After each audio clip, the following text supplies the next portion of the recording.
Assalamualaikum warahmatullahi wabarakatuh.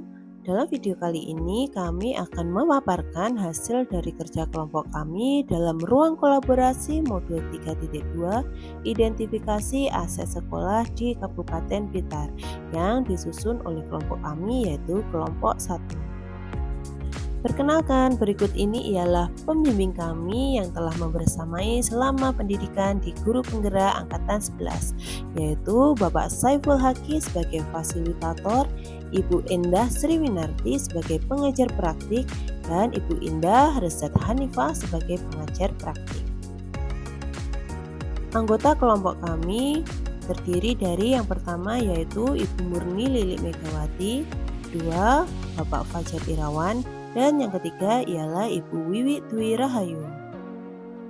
Ke pasar membeli ikan tuna, diolah menjadi hidangan. Mohon izin Bapak Ibu untuk waktunya, kami mulai presentasi dengan penuh harapan. Tujuan pembelajaran pada video kali ini ialah calon guru penggerak dapat mengidentifikasi berbagai sumber daya di daerah untuk sekolahnya dan strategi pemanfaatannya secara efektif. Pendekatan pengembangan komunitas berbasis aset.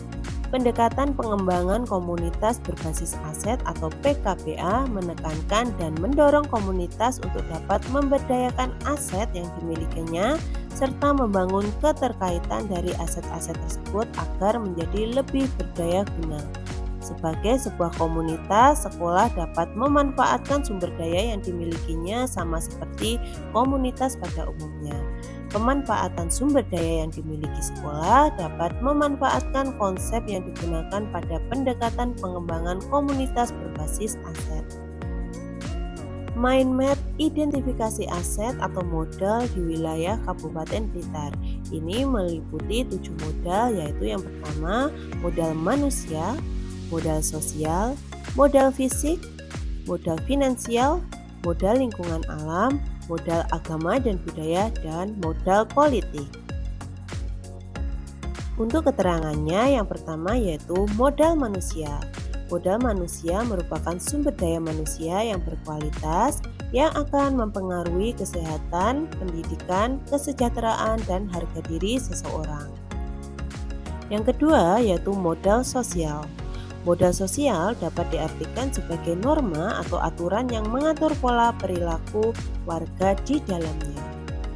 Yang ketiga yaitu modal politik. Sebagai salah satu aset sekolah, modal politik digunakan untuk melahirkan kebijakan-kebijakan yang berorientasi pada peningkatan kualitas pembelajaran. Yang keempat yaitu modal agama dan budaya. Meliputi identifikasi dan pemetaan modal agama dan budaya merupakan langkah penting untuk melihat keberadaan kegiatan dan ritual agama dan kebudayaan di dalam suatu sekolah. Yang kelima yaitu modal fisik, terdiri dari bangunan dan sarana dan prasarana. Yang keenam, modal lingkungan atau alam. Modal lingkungan merupakan aset potensial yang belum diolah tetapi bernilai ekonomi tinggi dalam upaya pelestarian alam dan kenyamanan. Yang ketujuh yaitu modal finansial, digunakan untuk membiayai pembangunan dan kegiatan sekolah. Yang pertama ialah modal manusia. Modal manusia ini dibagi menjadi dua, yaitu bidang kependidikan dan bidang kesehatan. Bidang kependidikan terdiri atas pengawas sekolah yang bertugas membina dan mengawasi jalannya proses pendidikan, kemudian kepala sekolah sebagai motivator dan pemimpin sekolah yang berpihak kepada murid, ada guru sebagai motivator, fasilitator, dan pemimpin pembelajaran, tenaga pendidik dan kependidikan yang bertugas sebagai penunjang program administrasi sekolah. Murid mempunyai potensi dan minat bakat yang beraneka ragam. Kemudian ada komite sekolah sebagai pendukung dan membantu terwujudnya program sekolah. Ada wali murid sebagai mitra dalam proses pendidikan. Kemudian ada alumni yang berperan dalam membantu kegiatan ekstrakurikuler. Selanjutnya yaitu bidang kesehatan, meliputi bidan desa yang membantu program kesehatan sekolah seperti imunisasi, pemberian obat cacing, dan sosialisasi dalam bidang kesehatan. Yang kedua ialah modal sosial. Dalam hal ini kami berkolaborasi dengan instansi pemerintah meliputi yang pertama kelurahan dan kecamatan. Dalam hal berkolaborasi dalam bidang permasyarakatan terkait surat dan bantuan. Kemudian yang kedua yaitu Polsek dan Koramil. Kami berkolaborasi dalam penanganan kenakalan remaja dan pembinaan serta pelatihan. Yang ketiga yaitu Puskesmas terkait dengan pelayanan kesehatan. Yang keempat ada BNN yaitu penyuluhan dan penanganan zat adiktif. Yang kelima ada PGRI dalam meningkatkan kompetensi guru. Kemudian yang keenam ada KKG dengan cara berbagi praktik baik, dan yang terakhir ialah masyarakat sekitar yang menjadi narasumber dalam pembelajaran. 3. Modal politik meliputi yang pertama kepala sekolah, yaitu membuat program sekolah, contohnya penambahan jam pelajaran untuk kelas 6. Kemudian yang kedua kerjasama dengan dinas pendidikan sebagai pemangku kebijakan. Yang ketiga bekerja sama dengan pelayanan publik, yaitu letak sekolah yang dekat dengan pelayanan publik. Cara pengelolaannya yaitu dengan pengambilan kebijakan sesuai dengan karakter instansi dan aset yang dimiliki, serta kerjasama dengan pihak lain dalam peningkatan mutu siswa dan program sekolah. 4. Modal agama dan budaya. Yang pertama modal agama, ada perayaan hari besar agama. Kemudian Muadin atau TPQ yang sesuai dengan program dari pemerintah yaitu Sekolah Sak Ngajine. Untuk agama lain ada School Religious Culture. Kemudian ada infak terbaik dilaksanakan setiap hari Jumat atau Jumat Amal. Nah, yang terakhir adalah sholat berjamaah. Kami melaksanakan sholat duha dan sholat duhur. Yang kedua adalah modal budaya. Ada ekstrakurikuler, tari. Kemudian ada visi desa, ada kira budaya bersama warga, ada seni melukis, hadroh, dan pencaksilat. Cara pengelolaan yaitu dilakukan secara rutin sesuai jadwal, mengikuti berbagai program, mendatangkan pemuka agama, mendatangkan budayawan, kemudian mengikuti kegiatan kebudayaan di daerah setempat secara aktif.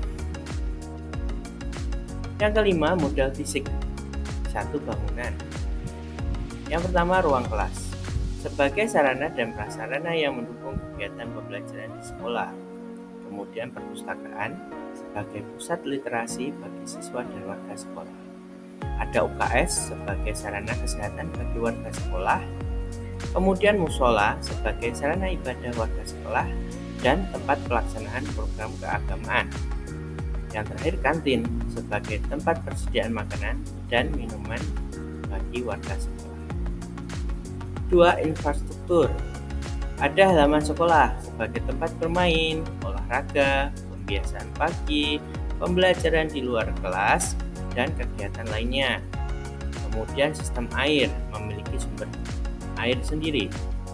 Kemudian jalan, akses jalan menuju sekolah untuk transportasi warga sekolah. Ada mesin, kipas angin, dan printer. Internet dan listrik, sarana pembelajaran komunikasi dan administrasi sekolah, tempat parkir yang memadai. 6. Modal lingkungan atau alam. Yang pertama adalah lapangan, tempat kegiatan olahraga, sepak bola, bola voli, dan berbagai macam olahraga lainnya. 2. Sanggar, tempat kegiatan pengenalan seni dan beragam agama. 3. Persawahan, pemanfaatan lahan pertanian sebagai media pengenalan bercocok tanam. Yang keempat, UMKM, pengusaha keripik, area peternakan, dimanfaatkan sebagai sumber belajar. Kemudian yang 5, kolam renang, tempat kegiatan olahraga renang. Yang terakhir adalah 7. Modal finansial. 1. BOSP, biaya penyelenggaraan pendidikan di sekolah.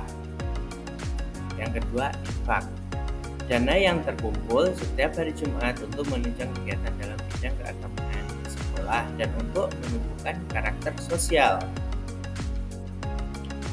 Pergi ke taman melihat bunga mekar di pagi hari. Terima kasih atas perhatian. memperhatikannya. Sekian presentasi dari kami.